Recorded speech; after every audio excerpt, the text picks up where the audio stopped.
Hello and welcome once again to What Culture Gaming. I'm Joe Hendry and today we're going to be talking about something that needs to be addressed because video games are all about fun, right? Well, we expect them to be balanced as well because when I am facing my friend and there's pride on the line, we want a fair contest and we want a fair test of our skills. We want the better player to win. But there are some games where there are, say, a weapon or an item that is so overpowered that no amount of technique or skill can overcome. And today we're going to name and shame. That's right, today we're talking about the 10 most overpowered weapons in video gaming history. Before we get started, let's begin with the rules. Now, whilst we've kept the majority of the weapons and items on this list for multiplayer sins, we've also included a few single-player items that are so blatantly game-breaking that they just had to be mentioned. Also, we're going to keep this list to one weapon or item per franchise, so we won't have any repeat offenders today. Now, let's get onto the list. Starting at number 10, it's the M6D Personal Defense System, otherwise known as the Pistol from Halo Combat Evolved. Halo's pistol is so powerful that it's almost like a long-range handheld shotgun that you can also use to zoom in a little bit to nail your opponents with. Now, Bungie co-founder Jason Jones stated in an interview with IGN that during the game's development, the pistol seemed balanced in multiplayer but wasn't performing how they wanted in single player. It was right at the end of development and he tweaked the code by just one variable, and that one variable seemed to completely unbalance the combat system. In the sequel to Halo, the pistol is known as the M6C Personal Defense System, making that gesture known that they'd taken the pistol down a notch.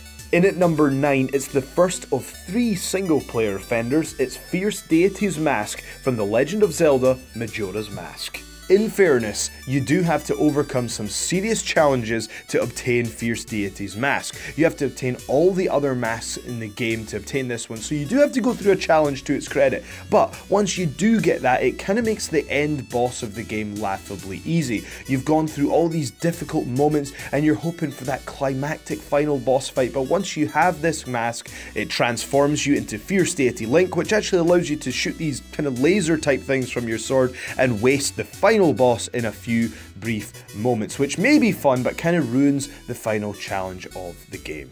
Number 8, the knife from the Call of Duty series. This simple and sturdy knife from Call of Duty can be both extremely satisfying and frustrating depending what side of the exchange that you're on. We all know that the knife is a one-hit KO and it can be used quickly to eliminate a large number of opponents on the battlefield, provided you can get to them. Now, it hasn't got too high a rank because there's been an argument that there's a kind of rock, paper, scissor effect between shotguns, knives, and, well, everything else.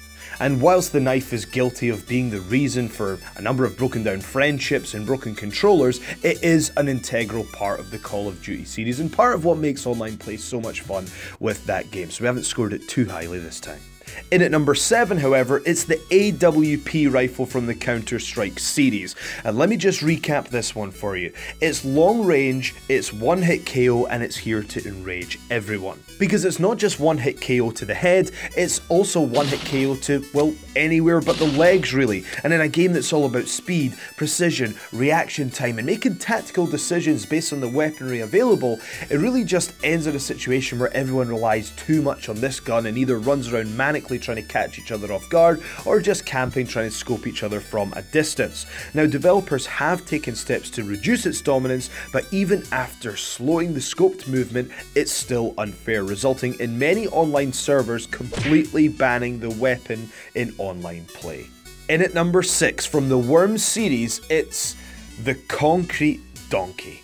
Now, how to describe this? Well, it's a very loud, very large, giant concrete donkey that you can drop on your opponents. Now, heaven forbid that all of your worms, or soldiers if you will, are grouped together in a small area, because if so, they're most likely all going to be dead, because this concrete donkey doesn't even need to land on you specifically, even just nearby can provide enough damage to kill your worm, and it goes all the way down to the bottom of the map, destroying anything and everything in its path, often taking your entire team with it down to the water or squashing them to the bottom to their peril. This is totally overpowered and is extremely annoying, especially in intense battle situations. So you'll need a gentleman's agreement in place to not use the concrete donkey to make this game more interesting.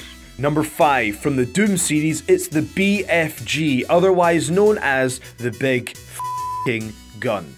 Now, this is a one-hit insta-kill that reduces your opponents to a small collection of atoms within seconds, and it's so powerful that you can even starch the notorious final boss, this spider demon, with only 2 shots. Quite honestly, the BFG does effectively kill the challenge of the game, but it's not something I feel too bad about because Doom really was responsible for about 95% of my childhood tears, so the BFG just really felt like revenge to me.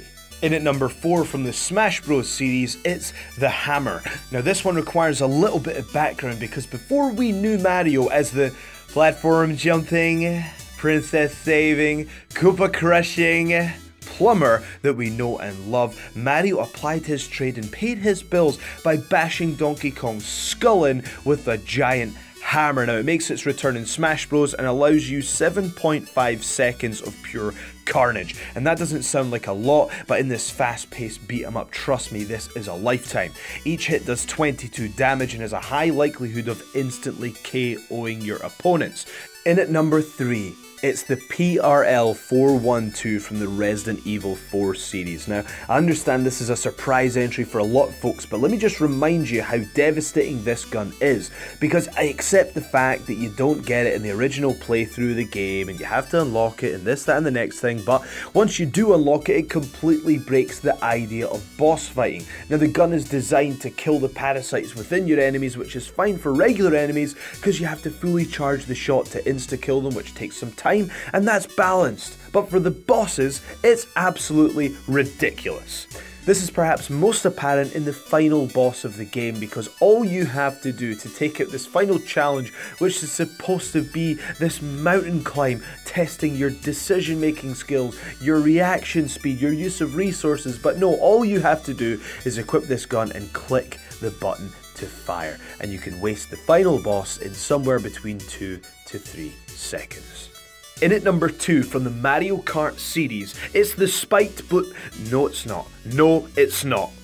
It's the lightning, or thunderbolt as it can also be known as. And let me explain why, because that spiked blue shell is terrible, but it gets a bad rap compared to this because it doesn't just target one racer, it hits every other racer. It makes you lose any items that you had. It makes you lose coins, which in turn makes you lose speed. It makes you tiny, which makes you slower. And once you're tiny, if you get run over by that larger racer, you get even smaller, which reduces your speed even more, which means you can't now make the jumps and you're going to fall to your peril as well. Do you get the idea? It might as well take my firstborn child while it's at it. We know that the Mario Kart series, part of the fun is that everything's a little bit overpowered, but this takes the biscuit. And that takes us to our number 1. It couldn't be anything else. From Perfect Dark, it's the Farsight XR20. Now, we got pretty amped up there about Mario Kart, but this one is going to cause me heart failure, because let me just go through the reasons why this gun is a disgrace. In multiplayer first-person gaming, we need some balance here, but this gun allows you not only to see through walls, it's one-hit KO, and not only that, it does the aiming for you. You don't even have to aim at the opponent, you just have to look in their general direction and the XR20 will look through walls, lock onto the opponent for you and kill them in one shot. So thanks very much for ruining the fun of multiplayer first-person gaming, XR20. You are our biggest offender for today. Thank you so much for listening. I've been Joe Hendry. You can follow me at Joe S. Hendry on Twitter. And this is What Culture Gaming. Make sure you like, share and subscribe, and we shall see you next time.